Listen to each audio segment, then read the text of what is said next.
Hi guys, I know it's been a while since I've posted any book reviews, but that's because I picked a book that was almost 800 pages long to read, so just finished it this morning. Today I'll be talking with you about Ulysses by James Joyce. This book has quite the reputation. It is said that if you can read this book, you can read just about anything. So I read it for the challenge, not necessarily for entertainment. One of the things that makes this book pretty difficult to get through is that the author, in his brilliance, but also, I'm sure to be a little bit of a dick, not really, but you know what I mean, likes to torture people. He changes his writing style for every chapter. So it makes it difficult to follow the plot. You really got to be paying attention. I had a lot of wine to motivate me to finish this book. And I mean, this is coming from someone who loves to read. I came out of the womb with a book in my hand, pretty sure.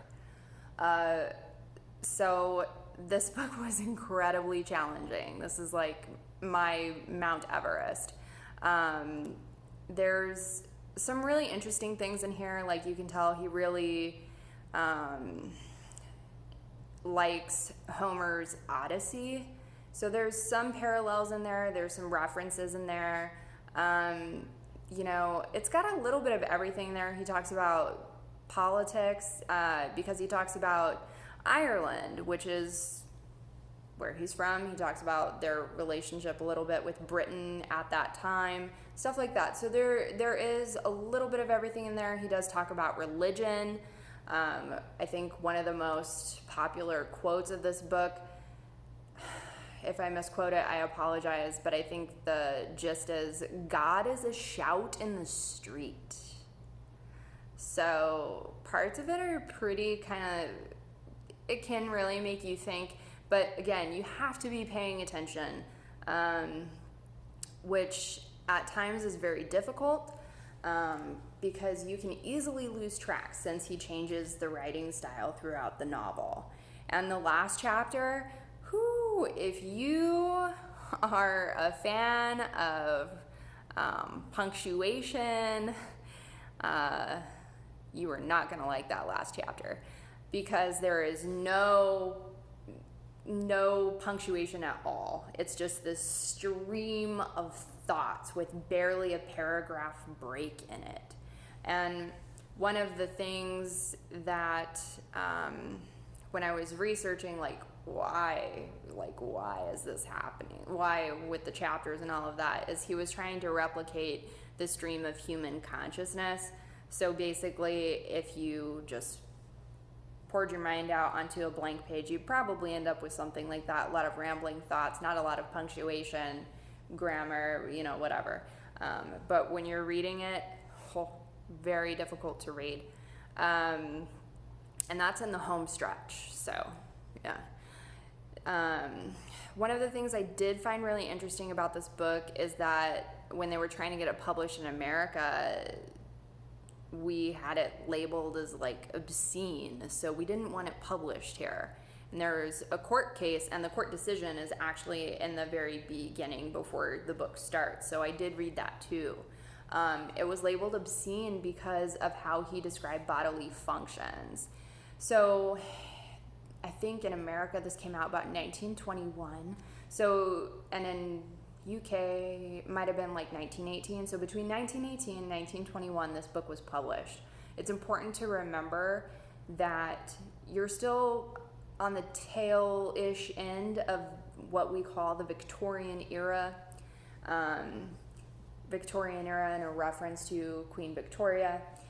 And during that time, people did not want to know anything about anyone's bodily functions of anything. No one goes to the bathroom. Children just magically appear from storks. You don't talk about sex. You don't do anything, okay? And then you're going into the 20s where, the younger people are starting to embrace a little less of a buttoned up approach than the generation before them or their parents, right? oh, I saw a girl's ankle, sweet, instead of it being a scandal and that girl being dubbed a hoe. So that's kind of where you're at. So it was labeled obscene. There is sex in here, but there's also like 2 pages where you're reading about one of the characters taking a dump. So just people did not appreciate him describing those acts and the way he talked about it. In regards to sex, I could have done without reading about the description of someone pooping. Could have totally done without it. But when it comes to sex, it depends on the chapter. Like the very last chapter, he's a little more, tawdry and graphic and whatever. But in some of the chapters, he's kind of like artsy, right? So it really just depends. Either way, the judge did not find it obscene, and so it was able to be published here in America. Again, if you're trying to read for entertainment, this is definitely not going to be your jam. It was barely my jam. I'm sure there's a lot of literature lovers who are about to have me draw and quartered in a Twitter square because of what I'm saying. But you know what? You're a fan, cool, that's fine. I respect what he wrote. Am I ever going to read it again? No. Will I ever read anything from him again? I don't know. Probably not. I need at least like a 5-year break from anything this man has written.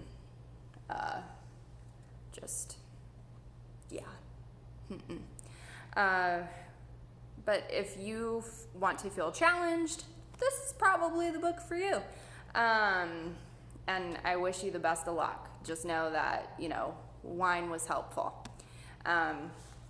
In the next coming round of book reviews that I'll be posting for September and October, all of the books that I have picked out and plan to review are going to be related to Halloween. So I'm really excited to share those with you guys. If you like the video, yes, subscribe. I got the YouTube channel now. I'll also be posting this on Instagram still because it's fun. Anyway, till next time.